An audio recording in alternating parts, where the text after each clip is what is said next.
नमस्कार, मैं रचना शर्मा चढ़ती कला टाइम टीवी देख रहे हैं सभी दर्शकों का स्वागत करती हूं। आप देख रहे हैं हरियाणा के समाचारों की शुरुआत से पहले एक नजर आज की मुख्य सुर्खियों।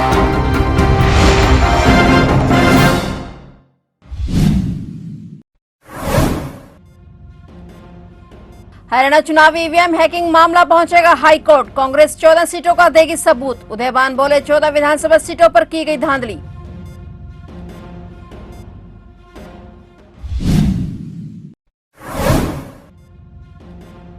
देश भर में नया अभियान भारत जोड़ो संविधान अभियान की तैयारी। दिल्ली से 26 नवंबर को होगी शुरुआत। कांग्रेस शुरू करेगी कैंपेन, 2 महीने चलेगा अभियान।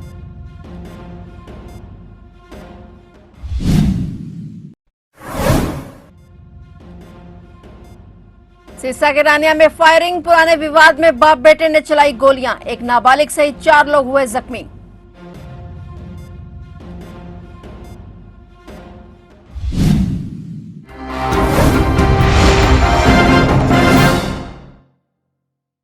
और अब समाचार विस्तार से।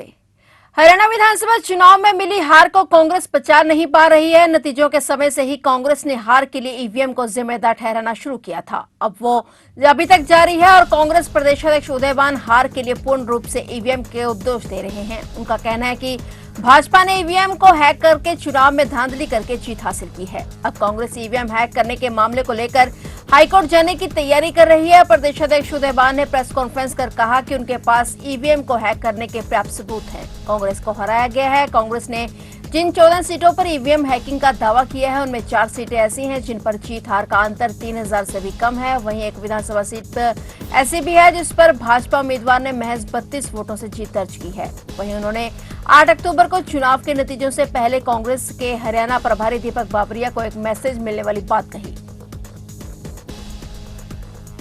कांग्रेस नेता राहुल गांधी के भारत जोड़ो यात्रा के बाद पार्टी की तरफ से देश भर में नया अभियान शुरू किया जा रहा है। कांग्रेस भारत जोड़ो संविधान अभियान शुरू करने जा रही है और इसकी शुरुआत दिल्ली से 26 नवंबर को होगी। यह घोषणा कांग्रेस के ओबीसी विभाग के राष्ट्रीय अध्यक्ष और हरियाणा कांग्रेस नेता अजय सिंह यादव ने चंडीगढ़ में की। अजय यादव ने कहा कि कांग्रेस का यह अभियान लगातार 2 महीने चलेगा। 26 नवंबर से शुरू होने वाला भारत जोड़ो संविधान अभियान 26 जनवरी तक चलेगा। इस अभियान में कांग्रेस राष्ट्रीय अध्यक्ष मल्लिकार्जुन खड़गे, राहुल गांधी और अन्य वरिष्ठ नेता भी शामिल होंगे। इस अभियान के जरिए कांग्रेस देश में सामाजिक न्याय, समानता और जाति जनगणना की मांग को प्रमुखता से उठाएगी। अजय यादव ने कहा कि इसके तहत विभिन्न स्थानों पर संगोष्ठियों का आयोजन कर लोगों को भाजपा की नीतियों के खिलाफ जागरूक किया जाएगा। सिरसा के रानिया के गांव नेहराना में गोली चलाने का मामला सामने आया है। इस मामले में एक नाबालिग सहित 4 लोग घायल हो गए हैं और पुलिस की टीम मौके पर पहुंचकर जांच में जुट गई है। आरोप है कि एक बाप बेटे ने किसी गाड़ी पर गोलियां चलाई जिसमें एक नाबालिग सहित 4 लोग जख्मी हो गए। घायलों को पहले सिरसा के नागरिक अस्पताल ले जाया गया, जहाँ प्राथमिक उपचार के बाद उनकी गंभीर स्थिति को देखते हुए उन्हें अग्रोहा मेडिकल कॉलेज रेफर कर दिया गया। हालांकि परिजन सभी घायलों को निजी अस्पताल लेकर चले गए। घटना की सूचना मिलते ही पुलिस की टीम मौके पर पहुंची और मामले की जांच शुरू कर दी गई। पुलिस इस फायरिंग के पीछे के कारणों और हमलावरों की तलाश में जुटी है। इस घटना के बाद गांव में दहशत का माहौल है। ग्रामीणों ने इस विवाद को लेकर प्रशासन से जल्द कार्रवाई की मांग की है।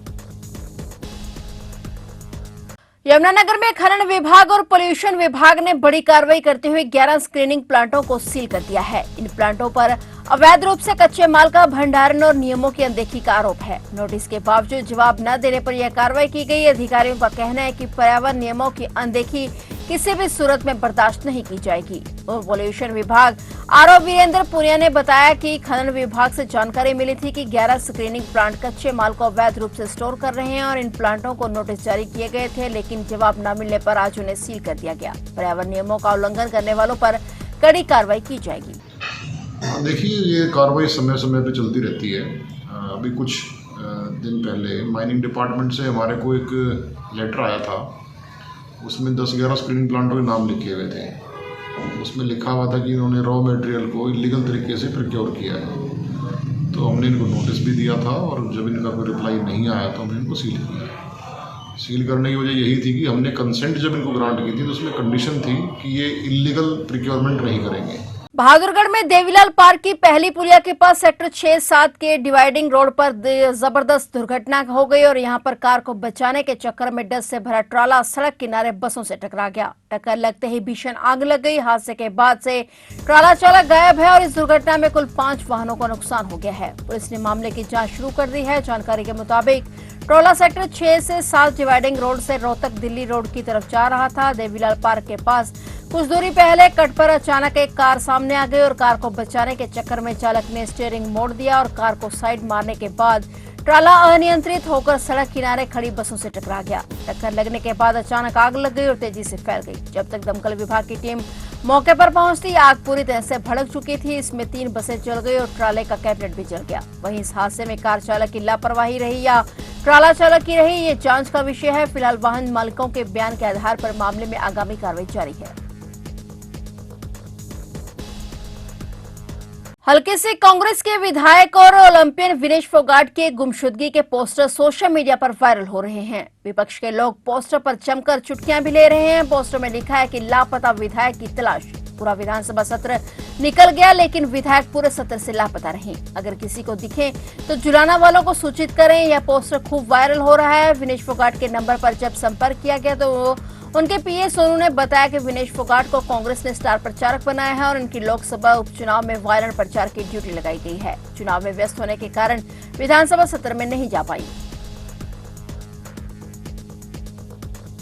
फतेहाबाद के अलीपुर बरोटा गांव से कल सुबह से लापता मजदूर का शव आज गांव गिबेडाना के पास झाड़ियों में मिला। युवक के शव को पोस्टमार्टम के बाद परिजनों को सौंप दिया गया है। उसकी मौत किस कारण से हुई है अभी तक पता नहीं चल पाया। पुलिस ने कार्रवाई शुरू कर दी है। जानकारी के मुताबिक लापता मजदूर एक दिन पहले ही किसी काम के कारण बाइक लेकर घर से निकला था, लेकिन आज उसकी लाश मिलने से गांव में सनसनी फैल गई है। पुलिस के मुताबिक मृतक युवक के शरीर पर चोट के कोई निशान नहीं है।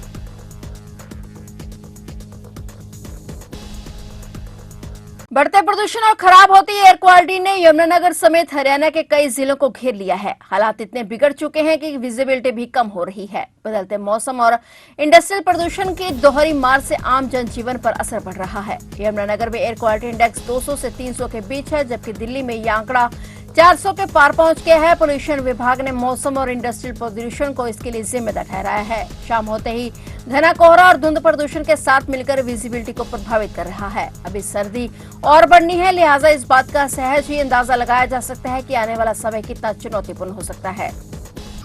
देखिए, एयर क्वालिटी इंडेक्स जो है अभी हमारा 200 के अंडर में था कल तक, बट आज 261 हो गया है।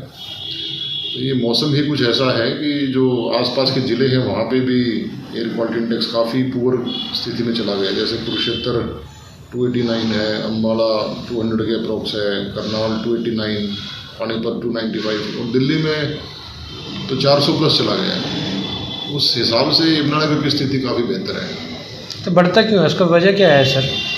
वजह कुछ मौसम भी है। मौसम में ट्रैप हो जाते हैं, जो ये पार्टिकल्स हैं ये ट्रैप हो जाते हैं, ऊपर नहीं जा पाते हैं। हवा भी नहीं चल रही है प्रॉपर अभी।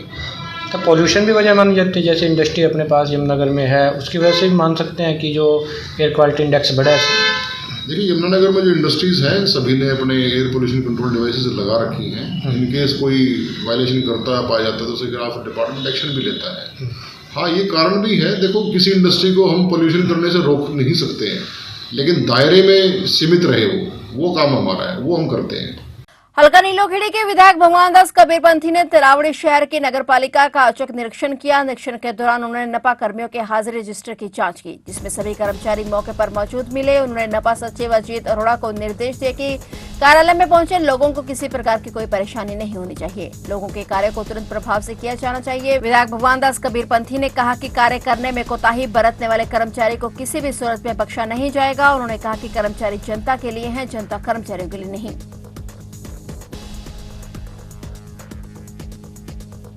फिलहाल हरियाणा के समाचारों में इतना ही और नए समाचारों के साथ फिर से हाजिर होंगे। तब तक के लिए देखते रहिए चढ़ती कला टाइम टीवी।